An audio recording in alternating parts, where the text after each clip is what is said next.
Bismillahirrahmanirrahim. Assalamu alaikum, my dear students. How are you? I hope you're enjoying the best of health. I welcome you in my class that is English for grade 5. We are learning Unit 4. Its title is Helping Others.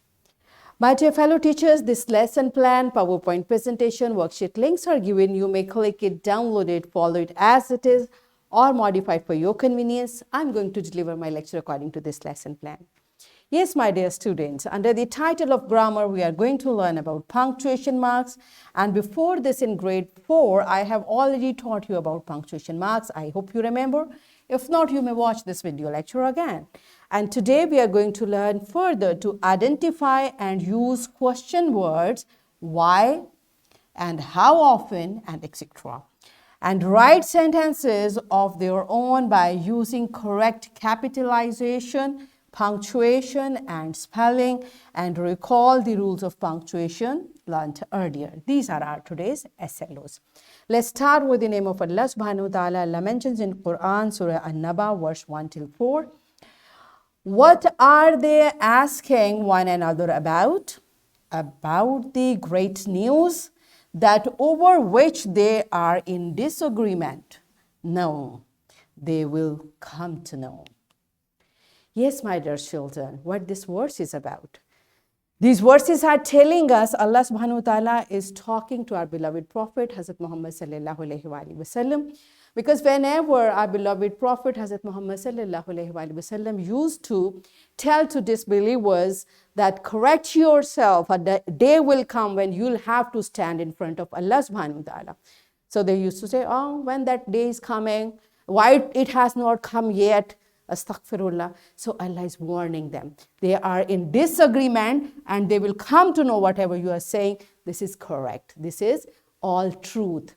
So my dear children, these verses are also telling us a rule that whatever we ask, we should ask rational questions, reasonable questions, the questions which make sense. So whenever we are asking a question, we should ask ourselves, is it correct? Should I ask it? So we should ask. This is another thing. Whatever we don't know, we should ask. But we should ask relevant questions. Right? So how do we ask questions? We have learned it. Let's learn further. First, you tell me what this mark is called and where do we use it? And what this mark is called and where do we use it? Answer these questions to your teacher and then come back. Yes, my dear children, I hope you remember and you could recall we have learned the rules that this mark is known as question mark. And where do we use it?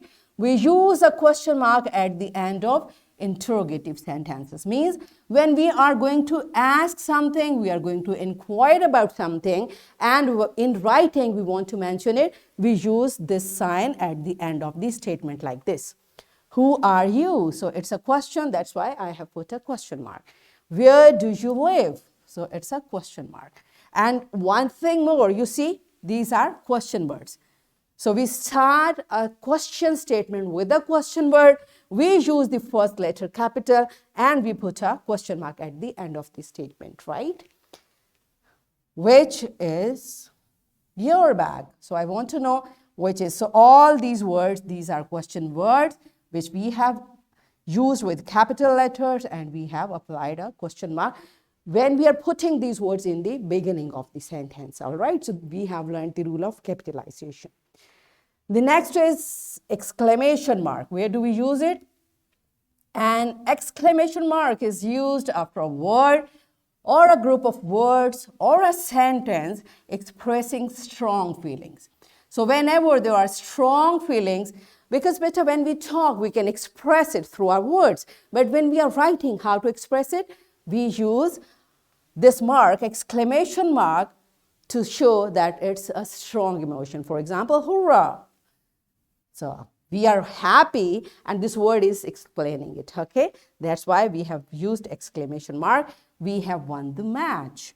And oh no, so this is showing a sad feeling. Emotions can be happy, sad, excitement. There are many types of emotion. So whenever you are mentioning in writing, you will use an exclamation mark after that. Remember? All right. So next is apostrophe. We use an apostrophe to show possession. For example, Ali's jacket. So this apostrophe S is showing this jacket belongs to Ali. Again, Umar's dress. So whose dress is this? Umar's dress. Cat's tail, right? Remember? All right. So next is full stop. We use full stop at the end of simple sentences. For example, I am a student. We are all cousins. And I am your English teacher. All right. So these all are affirmative simple sentences. That's why we have put a full stop. And this full stop also tells this statement ends here. We don't want to mention anything further about this statement. And if we have to, what do we do? Yes, we use comma to show the small pause and continuity of the statement. So where do we use comma? We use comma to separate nouns, pronouns, and adjectives in a sentence. For example, go to the market and bring carrots, potatoes, and tomatoes. All these are nouns, and we have separated these nouns by putting commas. Carrots, potatoes, and these are three nouns. If they are more than three, we will keep on listing the nouns by putting commas. And for before the last noun, we'll put and, we'll write and we will, by completing the sentence, we'll put a full stop, right? The next use of comma is, we use comma to separate, as I told you, nouns, its turn of pronouns. If there are more than three pronouns, what do you do? I, comma, my friends and their cousin. Now you see, I, my, their, all are pronouns, so we have separated them by putting commas. And I like this red, fresh, and juicy apple. Now, red, fresh, juicy, all three are adjectives. So we have separated them by putting commas. Okay, so we have learned all these. We are just recalling. I hope you remember. And if you are listening first time, you can take notes, all right? And you can make it on your fingertips where we are using commas, all right? So the next use of comma is, we use a comma in short formal dialogue. For example, yes, you can. Now, two people are talking. One is asking about something, and the other is saying, yes, you can do it, or you can have it, or whatever, okay? So after yes, we have put comma to keep this word separate from rest of the sentence, all right? Please sit down. No, you have to wait, okay? No means whatever you want to do, stop it, you have to wait, all right? So the next is the practice from your book, and for today's lecture, for today's practice, our focus will be exclamation mark and question mark. Though we have recalled many rules, but we'll focus for practice for these two. An exclamation mark is often used after a command or interjection or a word that shows surprise or anger. Yes, my dear children, as I told you, when we are expressing ourselves in writing, we use exclamation mark. And all the words which show command, request, surprise, anger, all are called interjection. And we know interjection is one of the part of speech, right? So inshallah, we'll learn about this part of speech in detail as well. But for now, if you are using a word to express emotions, that can be anger or sorrow or command or surprise, whatever the emotion is, after the word which is expressing that emotion, after that you have to put an exclamation mark. Do you understand? All right. For example, sit down. Now, when teacher says sit down, it means it's a command from your teacher, sit down. So that's why we have put an exclamation mark, right? Oh dear, Now it is exclamation mark. This is telling out of sheer love, my dear children, right? The way I say it to you, all right? So this exclamation mark is used here to show the emotion. What a surprise! Wow, what a surprise, right? So this exclamation. You are fired. Whoa, right? I told you not to do that. I told you not to do that, right? So beta, this is how in writing, when I'm saying it, I need not to put exclamation mark. But when I'm writing, how will I say, I told you not to do that? If I say it simply, it becomes a simple sentence. But this exclamation mark is showing the emotion. I told you not to do that, right? So this is why we have put to tell this is something which we have already corrected for you. Right? Do you understand? Okay, so you keep on practicing these emotions, keep on reading with like when you say it, you will not read the exclamation mark, just show it with your expressions. Pause the video, read it out for yourself, and then come back. Yes, my dear children, are you done with it? Good job.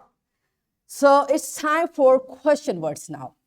We have learned about what, who, where, why, when. Remember, where do we use these question words? Okay, I'm going to tell you again. Use of what? We use what when we are inquiring about something. What is this? What is your name? So this word is telling we are asking, inquiring about something. Who? We use this question word when we are inquiring about someone, a person. Who is your brother? Like, who is the person who did this? Who is the person who did this? Where? We use this question word if we want to inquire about place. Where are you going? What is the place? Where are you going? Where is my book? Which is the place where my book is placed? Right? Next is when. We use when we are inquiring about time. When will you reach home? Or when are you going to Karachi? Right? The next is why. We use why when we are inquiring about the reason. Something has happened and we want to know the reason. Why is the baby crying? So what is the reason for baby to cry? That's why we have used why. Why is she not paying attention? So what is the reason of her behavior? She's not paying attention. Why it's like that? You got it? So these are question words which we have already learned. Now the next one is a new for us, and that is, what is that? How often? This is also a combination of question word, and we use it when we want to ask about questions of frequency. When we want to inquire about frequency of an action. And what does frequency mean? How many times, how often, how many times, or how, like in a week or in a month or in a year, how many times this action takes place.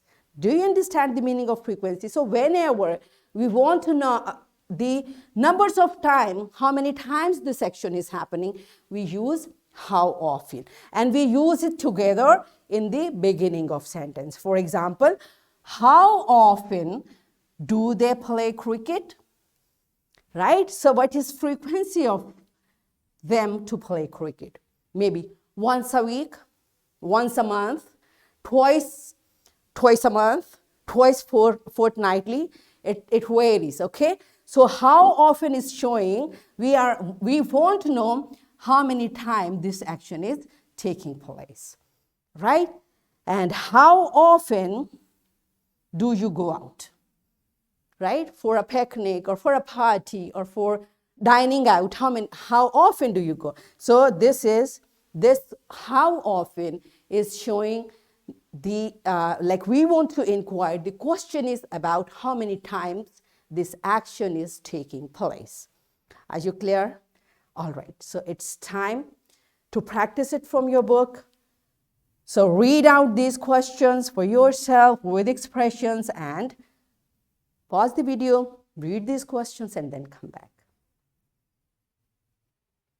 Yes, my dear children, are you done with practice? Okay, so it's time to find out how much have you learned. I'm going to do it through an activity. What we are going to do? Teacher will divide class into two groups. Group 1 will decide a topic, for example, hobby. The other group members then race to make questions relating to the topic using one of the question words. For example, how often do you play your favorite game? Okay, the first student to ask a suitable question wins, and he or she will say, bingo, I have asked the right question. Okay, so once one group is done, then it will be turn for group 2. Right? So pause the video, enjoy this beautiful activity, and then come back. Yes, my dear children, are you done with it? Good job. So I hope there are many bingos in the class. Good job. So all of you, calm down, settle down, because it's practice time from your book. You will write 10 sentences which show strong emotions and use exclamation mark. And be careful to use correct capitalization, as I was keeping a view about that. So I hope you will be careful about capitalization, punctuation, and spellings. Okay? So you have to write just 10 sentences. Pause the video, write these 10 sentences in your notebook, and then come back. Yes, my dear children, are you done with it? Good job. And have you checked your work for capital letters and punctuations and all the spelling? Good job. Okay, so it's time for your homework. Now, at your home, in your notebook, you will write 10 sentences using correct punctuation, capitalization, spellings, and question words. And I'm giving you 2 worksheets for practice, my dear fellow teachers. These worksheets, lesson plan, PowerPoint presentation links are given. You may click it, download it, and kindly provide students with printed worksheet for practice. And my dear children, what you are going to do, in worksheet 1, you will read this sentence and you will put a correct punctuation mark, either is question mark or exclamation. And here, from this word bank, you are going to complete the question according to the answer given. Okay, so you will complete the question and you will link the statement with the correct answer. Okay, so be careful. In this way, what we have learned, we recalled the rules of punctuations learned earlier. We identified and used question words, why and how often. We focused on these words, and we wrote few sentences by using correct capitalization, punctuation, and spelling. So in this way, we achieved our SLO to identify and use question words, why and how often, write sentences of their own by using correct capitalization, punctuation, and spelling, and recall the rules of punctuations learned earlier. Yes, my dear children, are we done with it? Yes. So that's it for today. Tomorrow I'll come again with a very interesting lesson. Till that time, keep learning, keep practicing. Take very good care of yourself and the people around you. Thank you, and Allah Hafiz.